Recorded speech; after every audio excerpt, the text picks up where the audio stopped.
¿Alguien alguna vez ha escuchado este apellido? Los Dupont de Ligonnès. ¿Cómo desaparece toda una familia? Esta es la Casa del Terror, ubicada en un barrio residencial y pacífico en el centro de Nantes, en Francia. En este sitio vivía la familia Dupont de Ligonnès. Él es Javier, el papá, era un empresario exitoso, además de eso también es conde, no que se esconde, sino es conde, es un conde, es decir, de familia noble. Agnes, ella, es la mamá y trabajaba en una escuela católica. Sus hijos eran Arthur, de 21 años, Thomas, de 18, que es el que está acá en esta esquina, Anne, de 16 años, y Benoit, de 13 años. Un lunes 11 de abril, una de las vecinas y amiga de la familia notó algo inusual, la vecina Zapa.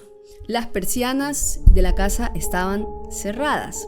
Siempre estaba todo así como se ve en esta imagen, siempre estaba todo abierto. Esta vez todas las persianas estaban cerradas. Se acercó a la casa y vio una nota en el buzón que pedía que cualquier correspondencia sea devuelta al remitente. Al día siguiente las persianas continuaban cerradas, el miércoles igual, así que llamó a la policía. El 13 de abril la policía municipal visitó la casa. Los agentes tocaron a la puerta, pero nadie contestó. Así que llamaron a un cerrajero para abrir. O sea, si la policía tiene que llamar al cerrajero, ya es grave. Ingresaron y lo que encontraron fue una sorpresa. No había nada raro.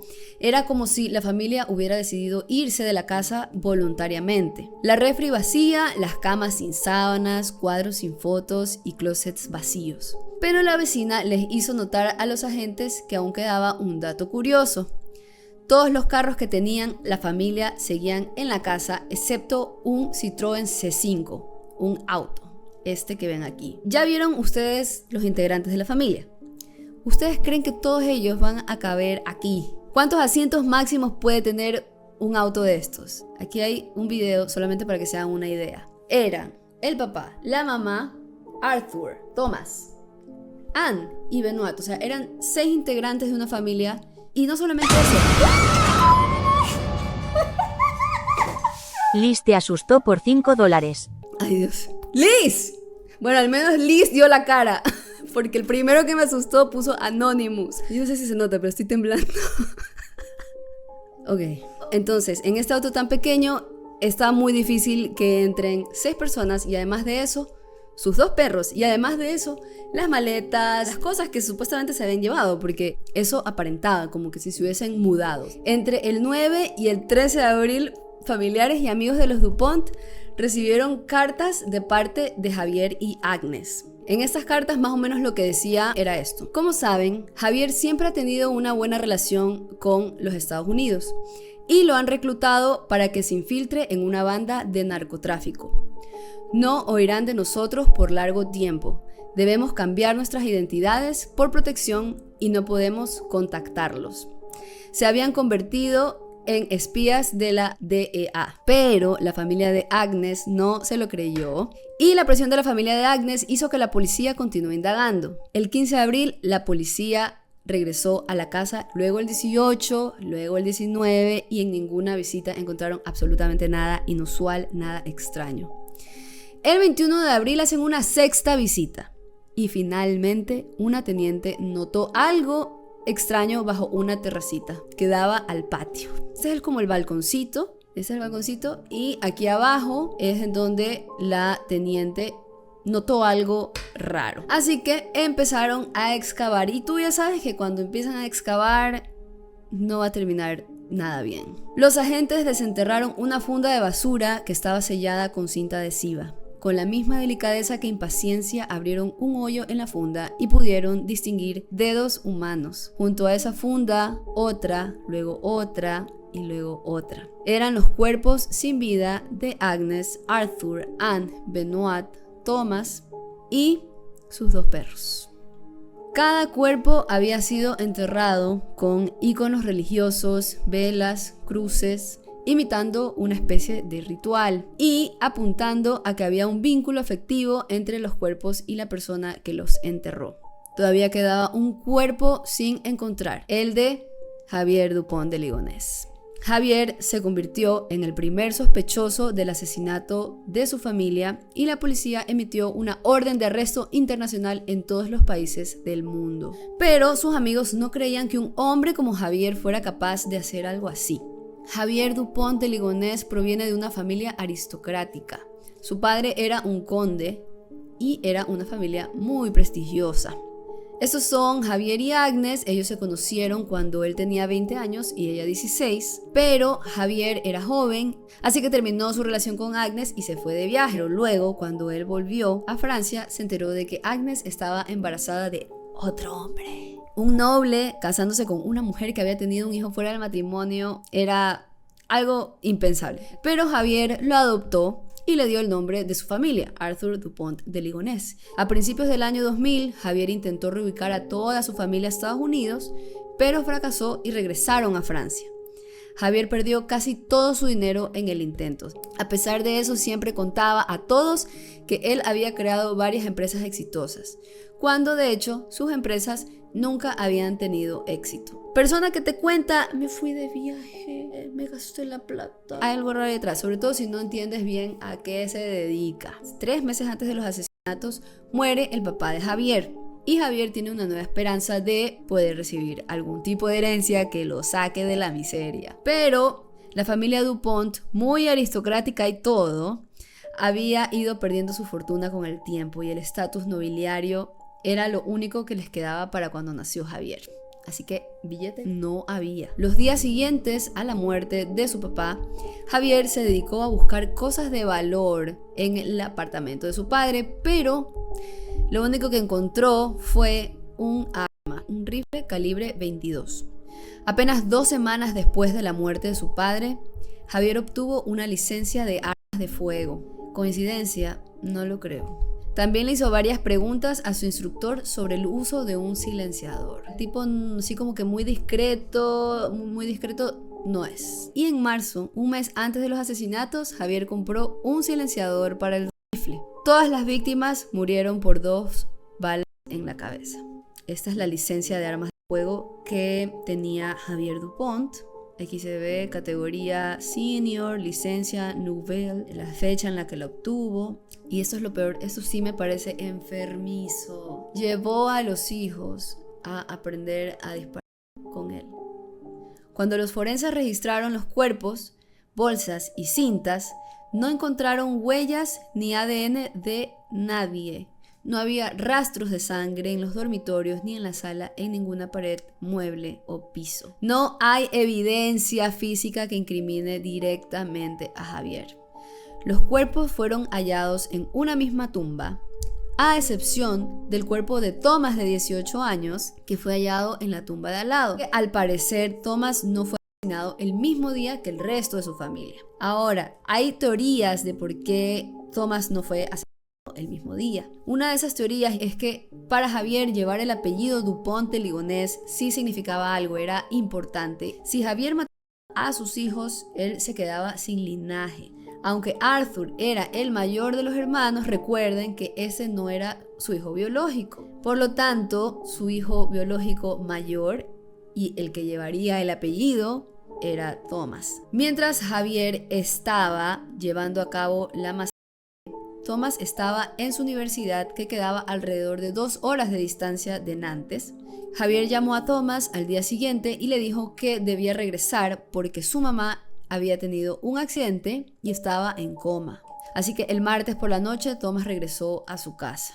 La última señal de vida de Thomas fue un intercambio de mensajes que tuvo con un amigo hasta la medianoche, aunque el amigo dice que las respuestas de Thomas eran muy cortantes, así que es posible que esos últimos mensajes los haya escrito Javier. Ahora, se me hace súper turbio pensar que este chico estuvo en la casa con toda su familia ya enterrada probablemente. 5 días después de los asesinatos, tomó su Citroën y se fue de Nantes.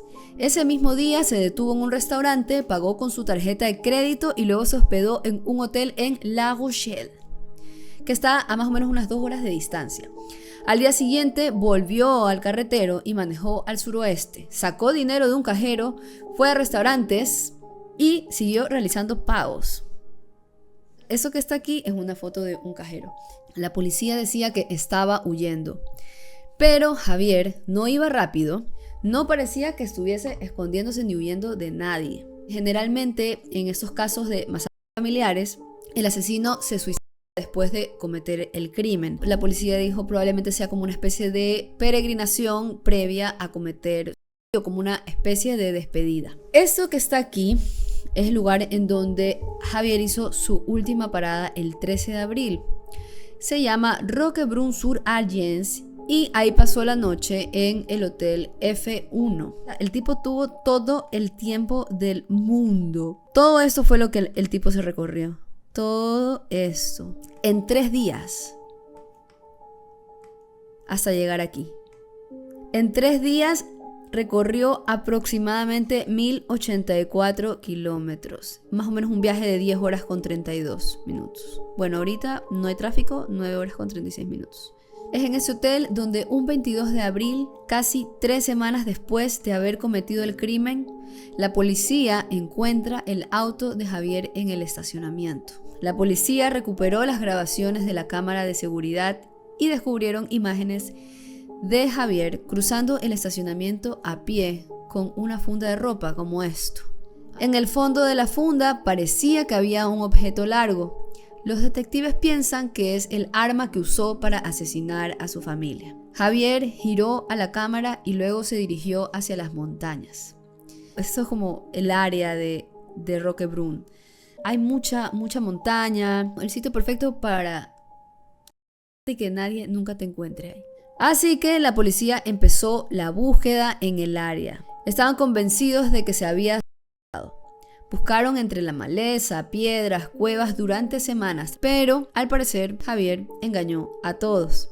Esta zona la conocía muy bien porque aquí vivió durante bastante tiempo con su esposa y este es el lugar en el que nacieron sus hijos. O sea, no específicamente la montaña, sino Roquebrune-sur-Argens. Durante 2 meses, socorristas, policías y bomberos con guías de montañas registraron las colinas y nunca encontraron el cuerpo. No hay boletos de avión con su nombre, ni autos perdidos o rentados, ni boletos de tren. Hay teorías de que tomó un bote porque además de montaña, en Roquebrune también hay playa. Roquebrune lo tiene todo. Y ya que el mar está a tan solo 24 kilómetros, pudo haber tomado un buque de carga o también habría podido tomar la carretera hacia Italia o a Croacia. Hay gente que también especula que se pudo haber fugado a Latinoamérica. El problema es que Javier se ve como un hombre común y no hay peor cosa que buscar a un hombre común porque o no lo ves o lo ves en todos lados. Javier hoy es buscado para ser interrogado en relación con los asesinatos de su esposa y sus 4 hijos. Un caso que sí fue medio conocido porque decían que habían visto a alguien en un monasterio que era idéntico a él y resulta que esa persona que se parecía a él era un monje. La policía fue a investigar a este monje para ver si es que era o no era Javier. Aquí está, mírenlo. Y todos en ese monasterio habían hecho un voto de silencio. No podían hacerle preguntas a nadie. ¡A nadie! No sé cómo funcionan esas cosas legalmente, pero estamos buscando a un asesino. Tienes que romper el voto de silencio. Después pudieron conversar y descubrieron que ese señor no era Javier. Esta carta que está aquí, carta dirigida a amigos y familiares de Javier y Agnes. Lo extraño es que esta es una carta que escriben Agnes y Javier al mismo tiempo. Hay momentos en los que habla Agnes y hay momentos en los que habla Javier. Y los momentos en los que habla Agnes habla muy bien de Javier. Dice: te envío una carta general para admitir mis errores y pedirte que me perdones. Supuestamente esto es la voz de Agnes. He permitido que algunos de ustedes tengan una imagen muy negativa, totalmente falsa y engañosa de Javier. Javier es inmensamente amable al perdonarme y seguir brindándome todo su amor como siempre lo ha hecho. En 14 años de matrimonio, él nunca me ha engañado, cosa que es falso, aunque casi lograron hacérmelo creer. Es súper sospechoso.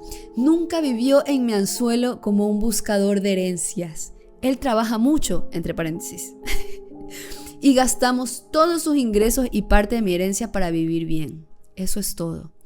fueron elecciones voluntarias y que solo nos conciernen a nosotros. Gracias de nuevo por el apoyo que me consoló este verano, porque a pesar de todo, sin Javier estaba realmente perdida y desorientada. Atentamente, Agnes. Y automáticamente después de que firma Agnes, la carta continúa y dice: en nombre de Javier ahora. Esto es lo que Agnes podrá confirmarte personalmente. Ella participó en esa carta y la respalda. ¡Qué enfermo! Estoy enojado con algunos de ustedes por haberla animado a iniciar un procedimiento de separación, o sea, un divorcio. Pero les agradezco de todos modos por no haber renunciado a ella, aunque fuera en mi contra. ¡Qué víctima! Bueno, ustedes le creerían. Acaba de matar a toda su familia y el man está preocupado de su reputación, de limpiar su nombre con una carta después de que van a encontrar a toda su familia enterrada en el patio. Además de eso, otra cosita es que la hermana de Javier lanzó un libro en donde habla sobre las razones de por qué ella cree que su hermano es inocente. Bueno, este hombre sigue suelto, nadie sabe en dónde está. Yo siento que una persona como él, de pronto como en Argentina, sí pasa desapercibido. Y también me pregunto si habrá sobrevivido a la pandemia. Y de verdad que me da como una sensación de escalofríos pensar que esta persona sigue suelta.